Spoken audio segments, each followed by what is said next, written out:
माँ, यदि हमसे चींटी, मच्छर या छोटे जीव गलती से मरें तो क्या अपराध है? और आजकल जानबूझकर भी बहुत सारे जीव मर जाते हैं या मार दिए जाते हैं, तो क्या अपराध?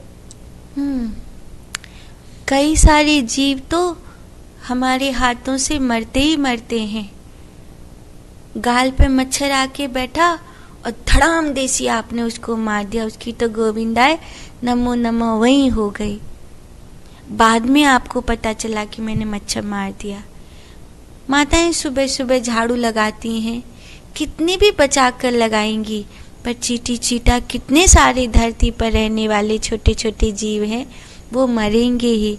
हम जो बोल रहे हैं, आपने जैन मुनियों को देखा होगा कि वो मुख पर तो जो श्वेतांबर जैन हैं वो मुख पर इसलिए ये लगा करके रखते हैं ताकि जो मुख में से भाप निकलती है, जो हम बोलते हैं, जो ये निकलता है, उससे बहुत सारे छोटे छोटे छोटे छोटे जीव जो आकाश में विचरण कर रहे होते हैं वो मर जाते हैं।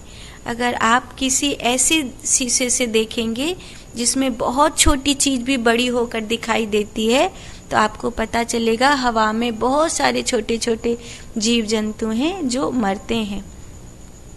अच्छा, अगर आप ये शुद्ध शाकाहारी हैं तो भी ऐसा नहीं है कि आपसे जीव हत्या नहीं होती है। अगर आप किसी ऐसे शीशे से देखें जिसमें बहुत छोटी चीज भी बड़ी होकर दिखाई देती है, तो आपको केले में, अमरूद में, टमाटर में, हर एक चीज में लगभग आपको छोटे छोटे जीव आपको उसमें दिखाई देंगे। आपके खुद के नाखून के भीतर इतने छोटे छोटे जीव होते हैं जिनको कई बार आप मुख में देते हो और उन बेचारों की गोविंदाय नमो नमो हो जाती है। हाथ धोते हो और उनकी गोविंदाय नमो नमो हो जाती है। तो कई सारे जीव तो मरने ही मरने हैं, उनको आप बचा नहीं सकते हैं। अब ऐसा तो नहीं है कि आप हाथ नहीं धोएंगे, सर में जुए पड़ जाएंगे अगर बाल नहीं धोएंगे, तो आपके मैल में कीड़े हैं, आपके पेट में कीड़े हैं, आप जब मलमूत्र निकालते हैं तो उसमें भी कई प्रकार के कीड़े हैं। इस 84 लाख योनि है, कोई छोटा मोटा मामला नहीं है। तो ये मक्खी, मच्छर, चैंटा, चैंटी तो आपको स्पष्ट दिखाई देते हैं। कई बार आपको चींटियाँ हो गई हैं तो आपको उनको भगाने के लिए कुछ ऐसी चीज़ें डालनी पड़ती हैं जो मरते ही मरते हैं। अपराध तो है। उपाय ये है उसका कि जिसको आप मरने से नहीं बचा पा रहे हैं उसको तो बचा नहीं पा रहे हैं, कोई बात नहीं, लेकिन किसी के लिए आप जीवन का कारण बन जाइए।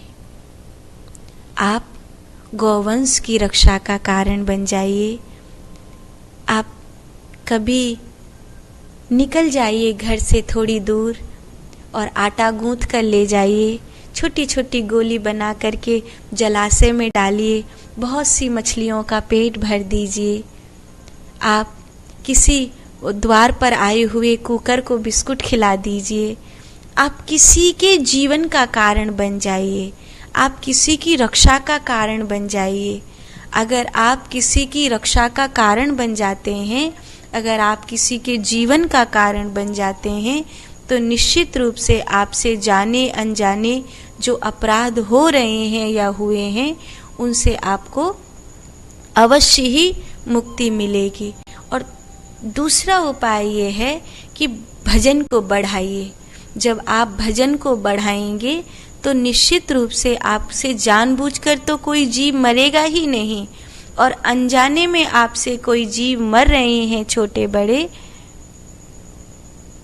तो उनको आपके भजन के प्रताप से योनि में श्रेष्ठता प्राप्त होगी।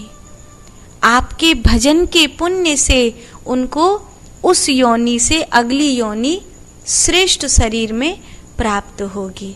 तो ये 2 उपाय हैं, इनसे आप अपने प्रश्न के उत्तर को समझने का प्रयास करिए। साधु।